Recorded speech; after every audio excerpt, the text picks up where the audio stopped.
నాకైతే ఆఫీస్ ఖర్చులు అంటేనే తారసత్తది. ఏ లిఫ్ట్ లేదు ఏం లేదులా, తిరుపతి కొండ ఎక్కినట్టు ఎక్కాలే దిగాలే. అబ్బా నేను కాదు కానీ అందరికీ అంతే. మెట్లు ఎక్కుడంటే ఉత్తమ ముచ్చట్నా. కానీ పొద్దుగాల లేవ్వంగానే ఒక అవ్వ ముచ్చట చూసిన, నా మీద నాకే కోపం వచ్చిందిలా. గిది చూసినాక లిఫ్టులు బగ్గ వాడేటోళ్ళు, దుకాన్లకు సుత బండ్లు వాడేటోళ్ళకు సుత కోపం వస్తుంది. ఎంతైనా అది ఎంకన్న స్వామి మీద ఉన్న భక్తే. అసలు ఏం అర్థమైతలేదు కదా మీకు. అయితే గీ ముచ్చట చూడండి.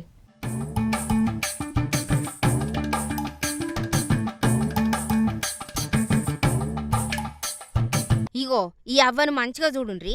అచ్చరాల 116 ఏండ్లుంటది అవ్వకు. మనమంతా ముసలోళ్ళం అయిపోయినాక మంచాన పడతాం అనుకుంటాం.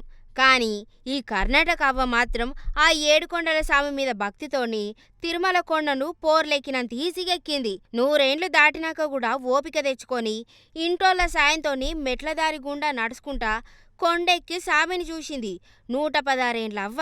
అవ్వ అడుగులేత్తంటే కొండమెట్లు కూడా సలాం కొట్టినట్టు ఉన్నాయి. వయసు అనేది కేవలం నెంబర్ మాత్రమే అని ఈ అవ్వ ప్రూవ్ చేసింది. నిజంగా గింత వయసులో అవ్వ చూపించిన గుండె ధైర్యానికి ఆ వెంకన్నే మురిసిపోయి ఇంకింత ఎక్కువ శక్తి చుంటడు. ఇక గీ అవ్వ మెట్లు ఎక్కుతున్న వీడియోలు సోషల్ మీడియాలో ఫుల్ వైరల్ అవుతాయి.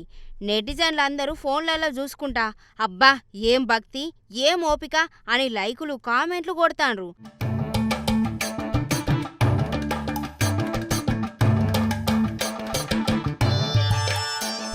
కానీ ఈ వీడియోలు చూసి మన ఈ తరం ముసలి మూతక యూత్ బుద్ధి తెచ్చుకోవాలని ఇంకిందరు అనవట్టే.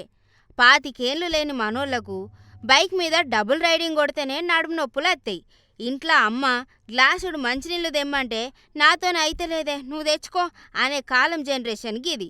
అసొంటిది గీ 116 ఏళ్ల వయసులా అవ్వ కొండెక్కి అందరికీ గట్టిగా బుద్ధి చెప్పింది. ఈ రోజుల్లో మనం తిరుమల పోవాలంటే ఫస్ట్ క్లాస్ ట్రైన్ టికెట్ కావాలి, ఏసీ రూమ్ కావాలి. నడవకుండా పోవడానికి ఎక్సలేటర్లు లిఫ్టులు ఎక్కడున్నాయా అని వెతుకుతాం. అంత దొరికినా అబ్బా చాలా దూరం నడవాల్సి వచ్చింది అని స్వామికే కంప్లైంట్ ఇస్తాం. కానీ ఈ అవ్వ ఏ సౌకర్యాలు కోరుకోలేదు. కేవలం గోవిందనామం నమ్ముకొని భక్తితోని కొండలన్నీ దాటేసింది. రీల్స్ కోసం తింగర్ పనులు చేసే బ్యాచ్ అంతా ఈ అవ్వను చూసి భక్తి అంటే ఏందో పట్టుదల అంటే ఏందో నేర్చుకోండ్రులా. ఏదేమైనా అవ్వ నీ భక్తికి నీ ఓపికకు ఒక పెద్ద దండమే.